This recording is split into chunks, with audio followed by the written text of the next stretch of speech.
Hello my beautiful fragrance family, Dustin here, Fragrance Fan. Go ahead and give me a solid and click that like, comment, and subscribe. Don't forget to hit that bell notification. And I'm just going to keep on giving you guys these budget-friendly fragrance reviews. $40-ish $100 range, most of these, way less than that. A good number of these you can find at your local rack stores, including the one that I got here for you guys today. And without further ado, let's go ahead and talk about Milestone's Solar Blanc. So, maybe you didn't notice right at first, but now that I pointed out, it's quite obvious. It's not mimicking 100% of the Tom Ford bottle. Look at the lid. Look at the lid. Not the same. Still Milestone, same company. I don't know if they're just trying not to make it as obvious. It's still pretty obvious, but instead of like mimicking 100% of it, they did like, whereas this is like 95% the same, this is like 80%, 85% the same. So, first of all, the lid is heavy. It's like, it feels like a cue ball or something like that. And I don't know if they like lose their contract or how this stuff works, but like this is the third Middle Eastern fragrance between Kamara and Milestone and stuff like that has an atomizer that is not pressurized. In fact, this one is like less than average, so it's not even like a good atomizer as far as like being your typical non-pressurized atomizer. This isn't even a good one at that, but I digress. We're here to talk about the juice, how it smells, and all that stuff. So this is obviously a clone of Tom Ford's Solar Blanc. And Solar Blanc is very fresh up top. You get a good dose of the bergamot. At the same time, you're going to get all the creaminess and everything like that. The white florals and creaminess and somewhat sweet nature of the thing. You get a good dose of bergamot up top. This is missing that bergamot up top. You're not going to get that crisp, uplifting, fresh, refreshing, kind of a citrus burst that you would get in the Tom Ford. It's not that big of a deal, but that's the piece that's missing in this versus that. It's still close enough that I would say this is, it's not their most accurate clone, but it's not bad. If you smelled this and you smelled the Tom Ford, you know that it's quite similar. It's probably 85% the same. It's really close. Whereas these other ones, like this guy right here, is like 95% the same of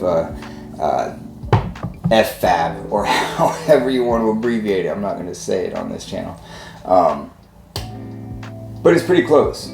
It's pretty close. I don't know about the performance on the Tom Ford, but I know about this one is right around, on me, 5 hours, maybe even pushing 6. And I can see how some people would get beast mode performance on this. I can really see how a lot of people, this thing would just hang out on their skin for a long time because of the richness of it. This is a very rich, fresh fragrance. It's creamy, white floral. It's got enough freshness in it that this is a summertime kind of a fragrance. It's just a little bit sweet, but it's mostly creamy floral. And I think some of the sweetness is coming from like the, there's like benzoin and tonka bean in the Tom Ford. This has one or two, if not both of those in there, because it does have kind of a little bit of a vanilla type of a feel without being over vanilla dominant or anything like that. It's just a little bit in there, just enough to give it some sweetness, some added sweetness and some creaminess, but it's still fresh enough. It's like suntan lotion, kind of like a cocoa butter, not cocoa butter, but like a coconut laced style sunscreen on a hot summer beach day. This is kind of like that. A lot of white fragrances are, but this one for sure is like that. So 5 or 6 hours of longevity on me. The projection seems to do pretty good. It seems to push off pretty decent for a good amount of time, at least about an hour and a half or 2 on me alone. I think as far as the age group, I think pretty much any age would enjoy this. This is not a classy fragrance whatsoever. This is way more playful, chill vibe, summertime day kind of a fragrance. It's not your typical freshie though. This is not like Nautica Voyage. This is not Azzaro Chrome. This is not Acqua di Gio. This is creamy, very creamy. Those are fresh, crisp, and bright. This is very creamy, rich, and somewhat sweet. So, if you haven't smelled many white fragrances, that's what you're getting in this, and a lot of other white fragrance styles. Anyhow, overall rating, I'll give it a 6 out of 10 because performance Can't bump it up for the performance.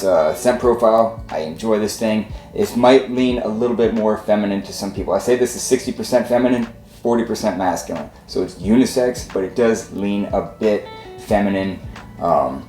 Girlfriend might be stealing this thing from you and wearing it a lot. I can assure you that.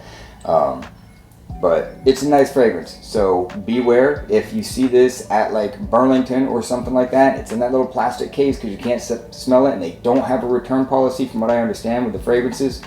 That's what this is. I wouldn't say it's a safe blind buy. They even upped the price on the thing, and they got rid of the nice lid and atomizer, so I don't know what's going on with that. I found obviously this at TJ Maxx, but you'll probably see these at Burlington because it is a Milestone.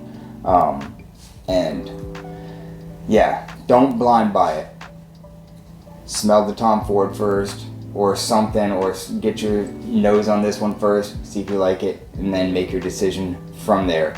But overall, 6 out of 10, nice fragrance. I enjoy it. They did a good job on this one. It's not their most accurate, but it's still close enough that I consider it a clone. And yeah, I've been wearing it, and I'll keep on wearing it. So that's my final thoughts on Milestone's Solar Blanc. With that, I'm out. Y'all be blessed. Take care of yourself always, and until next time.